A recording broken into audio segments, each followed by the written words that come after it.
সেটিংয়ে যাও। তাহলে তুমি অফার দিচ্ছ কয় হাজার টাকা? 12 12,000। অ্যান্ড্রয়েড 15 মানে একদম লেটেস্ট, একদম আপডেট। আর এই এখন যে আমরা 128 RAM RAM ROM RAM ROM Snapdragon কত? সিজন 1। হ্যাঁ, র্যাম রম কত? 4128।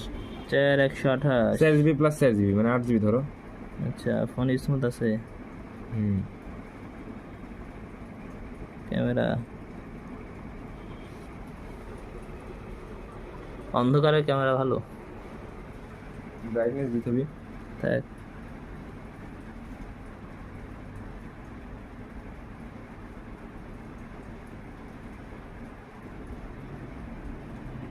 ব্যাস।